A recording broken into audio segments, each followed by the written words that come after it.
Hi guys, Cyrus again here and welcome to my life on two wheels. So, a week after kong sumali sa Vespa Tourism Rally, ito ulit ako, sasabak ulit sa isang matindihang ride kasama ang Vespa Club Laguna. Kami ngayon ay papuntang Atok. Yes, you heard it right. Another long ride for me.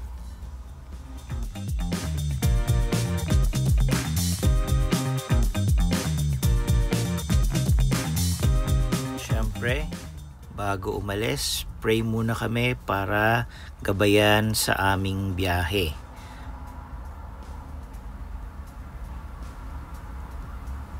For that, let's go!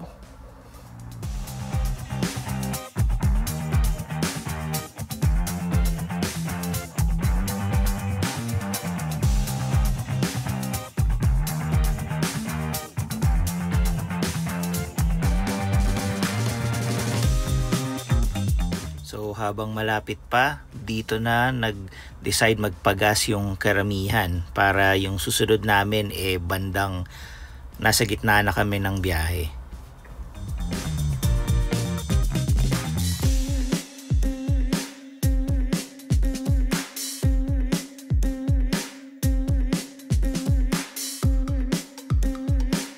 As usual, service road gaming kami.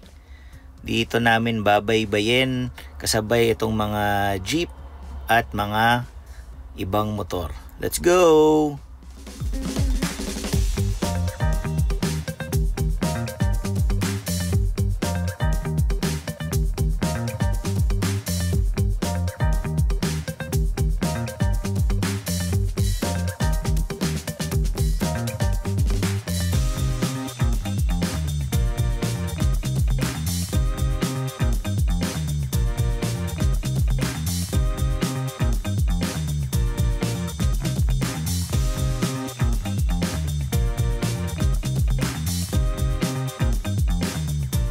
Yon, Magallanes area na.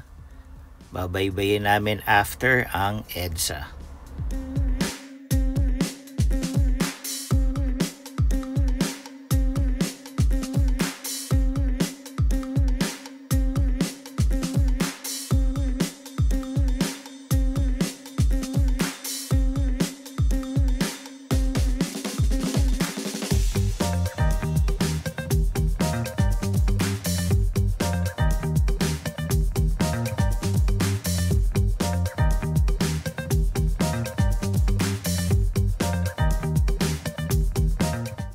Dito na kami sa EDSA.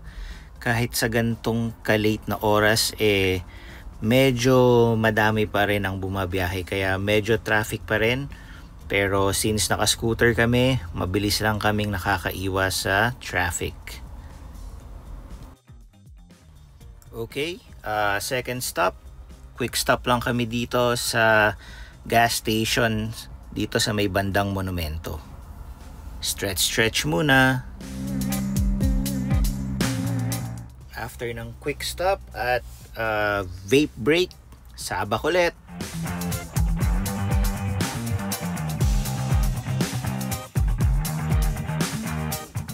Habang bumabiyahe, akala namin Vespa sa malayo, pero nung nakasabay na namin ang malapitan, mga Royal Alloy pala.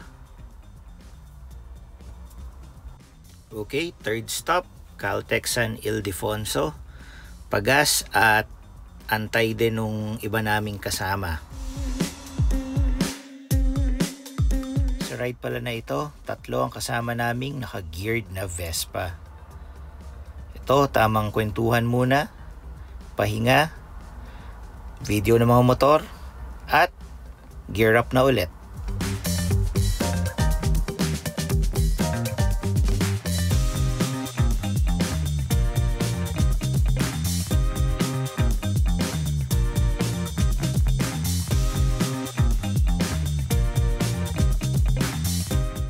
Madaling araw na kaya medyo inaantok. Kaya ito, medyo nag-boost lang ako ng onte para mawala ang aking antok.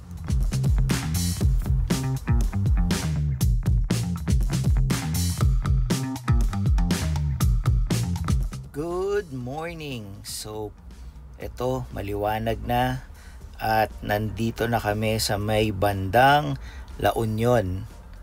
Hay, ang ganda lang talaga at ang sarap mag-ride. Okay, nandito na kami sa Shell Tiplex sa may Rosario at dito kami magpapahinga ng medyo matagal.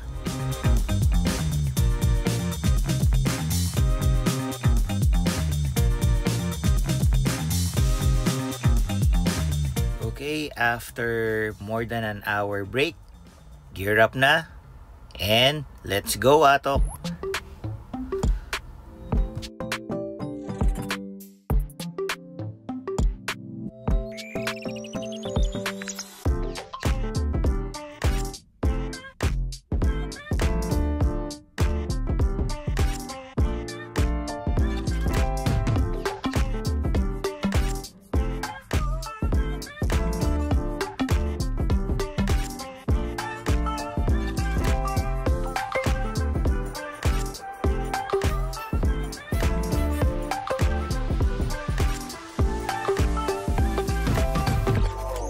So, ang ruta pala namin paakyat, pinili namin mag Cannon Road para just in case if hindi puno, makapagpa-picture kami sa Lion's Head.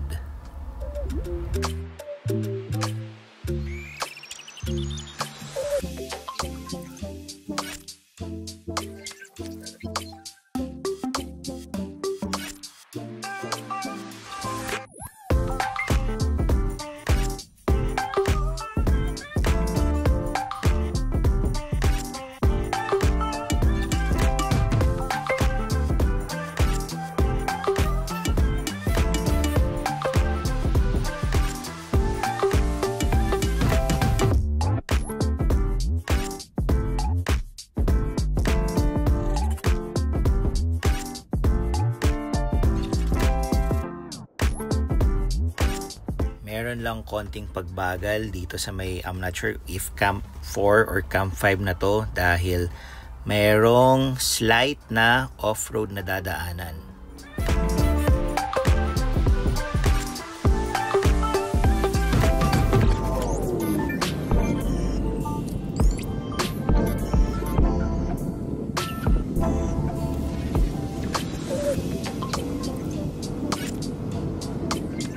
At nadating na namin ang Lion's Head. So check muna natin kung meron tayong pagkakataon para makapag-group picture. Pero mukhang puno talaga eh. At hindi namin alam kung saan namin ipaparada ang motor. Kaya nag-decide na lang kami na tumuloy na lang.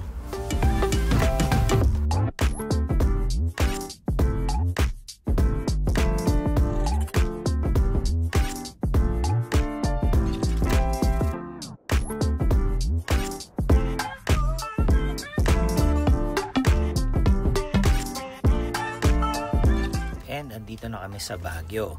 Pero bago kami umakyat pa ng Atok, nag-decide muna kaming mag-breakfast dito sa may Cafe Stella.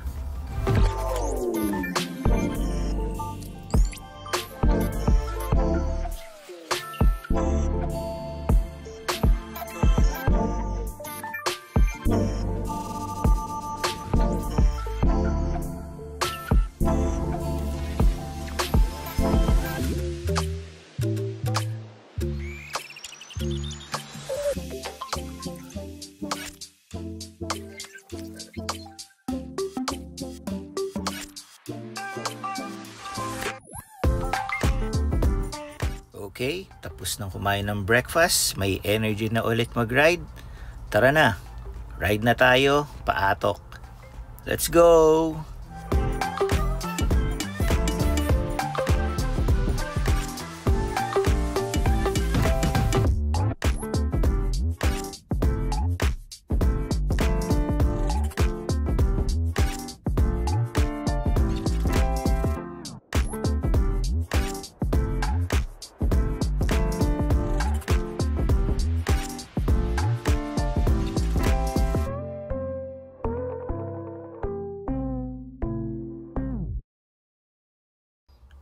Grabe yung pagod namin kahapon sa pag-ride. So hindi na ako nakapag-video nung pagdating namin sa tinuluyan namin transient. Pero tumuloy kami sa Sunrise Cabin. Tignan nyo naman ang view namin dito. Napakaganda.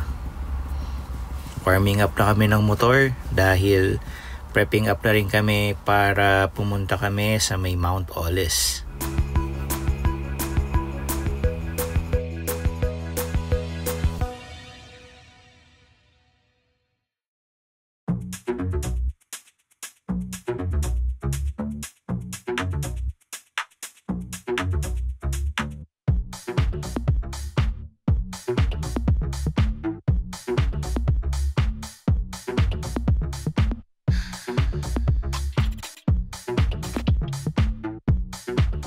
Scooter pala na papunta dito sa Mount Olis, medyo ingat lang dahil medyo malubak, maalikabok at mataas ang dadaanan. Pero worth it naman yan dahil sa view na makikita mo sa gilid. Okay, andito na kami.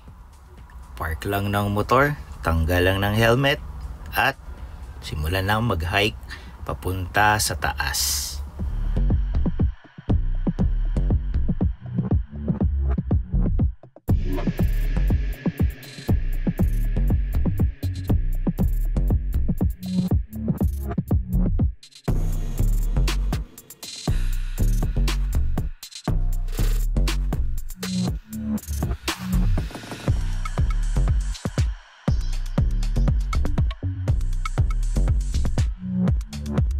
After naming appreciate ang view sa taas ng Mount Olis, ito pababa na kami at papunta naman kami dito sa may Sakura Park.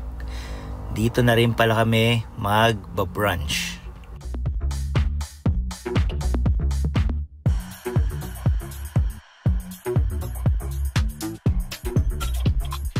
Again, hindi na rin ako nakapag-video nung bumaba kami ng Baguio at doon nag-overnight. Dahil sa sobrang pagod na rin. So ito na kami ngayon on the way home from Baguio. Pababa na kami papuntang Manila. 3 AM nga pala kami umalis dun sa hotel na tinuluyan namin sa Baguio. Kaya medyo masarap bumiyahe ng ganong oras dahil wala kang masyadong kasabay. At kita nyo naman dito, wala pa halos mga sasakyan. Medyo maluwag pa ang kalsada.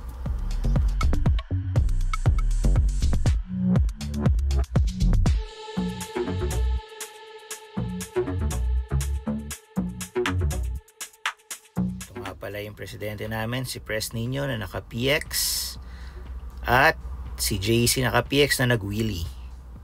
Grabe, sobrang laugh trip lang talaga nung nangyari dito sa stoplight. Kaya pati yung mga ibang kasabay namin na motor na gusto sanang bumitaw, natawa na lang din.